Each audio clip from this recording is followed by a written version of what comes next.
Good evening. I'm Steve McLellan from the Saskatchewan Chamber of Commerce. The key to community resilience is small steps and big people. Full stop. That's all you need to know. Are there any questions? The theme tonight is how cities and communities build themselves to thrive through difficult times. The truth, as I see it at least, is that cities don't do that. They do not build for resilience.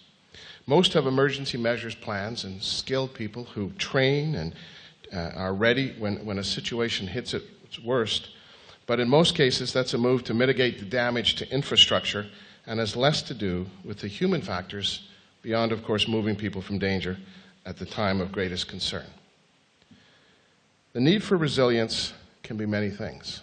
It could be a fire like we saw in La Ronge. It could be a flood like we saw in Calgary, or it could simply be a city that said enough is enough. We're sinking into a world of doom and gloom, and it's time we changed it. Now, it's easier to get a parade started if there's a burning platform that all can see versus a slow burn that only a few champions stand up for.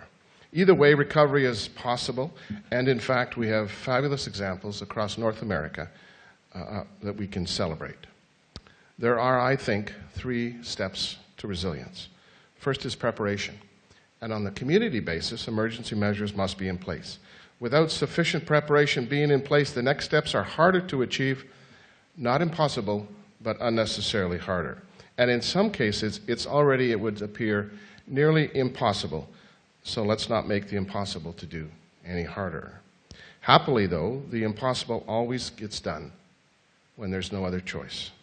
So with preparation as the first step, the second step is leadership. This is the big people stage. Think about the quirky mayor of Calgary, a young Muslim man who got elected in a cowboy city. On the day he launched his run, he had an 8% support level. He won that election. Recall how then he led the city during its most difficult time during the 2013 floods. Mayor Neshny was present, he was visible, he communicated incredibly well, and he took people and agencies to task when he thought during that time they should be acting differently to assist the people of Calgary. He was, they say, up for 43 hours during the worst of the disaster and became known as Canada's super mayor. It was a very cool and calm performance. My daughter wants to be a professional event planner, and I tell her the key to her success in the events world is to always be the calmest person in the room. Now, the third phase is small steps. When people are in a clearly difficult situation, that is not the time to lay out the 20-year vision for the community. They need to hear they should put one foot ahead of the other and slowly move forward. They need to take small steps.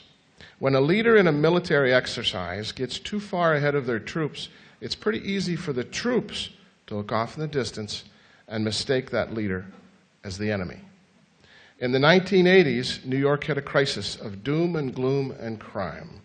The city had a very high crime rate, and it looked and was a tired old city. They decided to change it with small steps. They began a concept called the broken windows theory. They fixed the broken windows. They eliminated all of the graffiti in the subway cars and in the hallways of the subway stations, and they kept them off every single morning if somebody put more up the night before. If a neighborhood could not maintain a look of order, it sent a message that even greater disorder could happen, and indeed might be welcome. The message was not, however, we're going to be America's greatest city. It was, we're going to take some small steps forward and change our city. People got behind the concept, and indeed it became a parade. Crime was reduced, people took control of their city, their neighborhoods, their own properties, and people gained pride in New York City. And today, New York City is once again a fantastic place, and it's maybe even become America's greatest city. Small steps are not just relevant in a big city, they're just more often covered in the media. This past summer in Saskatchewan, we had a very challenging situation. We had forest fires across the north. Up to last week in Saskatchewan, we had 722 active fires across Saskatchewan. Last year, we had 390. 722 this year, 390 in 2014. The fire that wrapped around the 3 sides of La Ronge was 5 times the size of the city of Saskatoon. When you drive across Saskatoon one day, think about that geography. L'Orange was at the center of this particular situation, both figuratively and literally. Now, the community of L'Orange is really three. It's a First Nation, the Lac L'Orange Indian Band, the village of Orange, and the town of L'Orange. Over the course of a few weeks, people moved away, and in early July, an evacuation was given for the three communities. Across the entire north, there were 13,000 people evacuated or who were directly affected.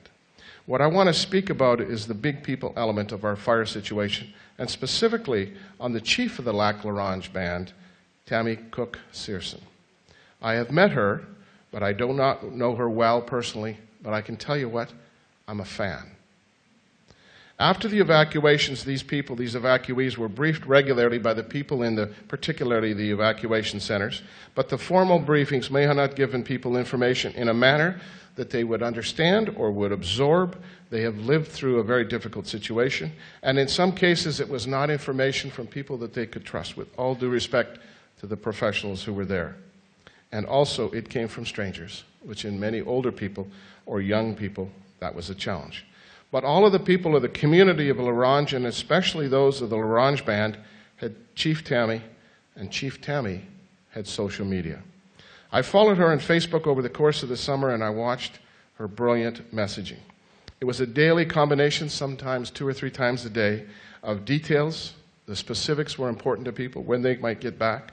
It included good humor, and picked a little fun at some of the folks who were there helping, but still in good humor, and connecting people together who were her Facebook followers. And amongst her many followers, people would connect with each other because they didn't know where their friends and family had gone.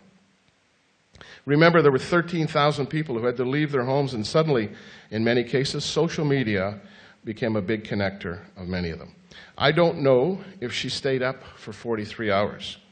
I don't know if she painted over any graffiti, but I do know that I felt at least that she was the calmest person in the room. She maintained a sense of calm in an environment that was literally on fire, and she did it online and in person. She was before and is still a great leader, but it was in that window when her community needed her the most, she stood tall. She stood tall.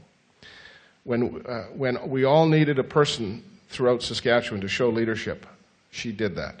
She was not alone. She also stood tall, during the most difficult times. Now, I would think and I know she would be the first person to deflect any credit to her because it was a team effort, but she was in many ways, of course, the team leader.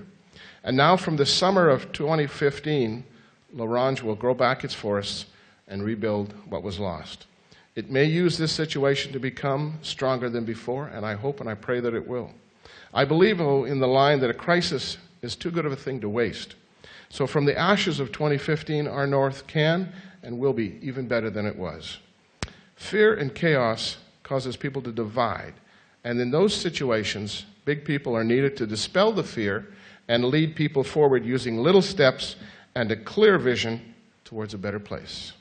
In 2007, when our current Premier, Brad Wall, was first elected, he used a line, "Hope conquers fear," and he was right. While it was an election line, it was right in so many levels. From that night in November 2007 forward, our province has had more hope than fear, and together we have moved forward. In 1905, our first Premier, Walter Scott, said, "Saskatchewan is a big land for big people with big ideas." That was true in 1905, and I believe it's even more true today. And I hope it's true for your communities as well. Thank you.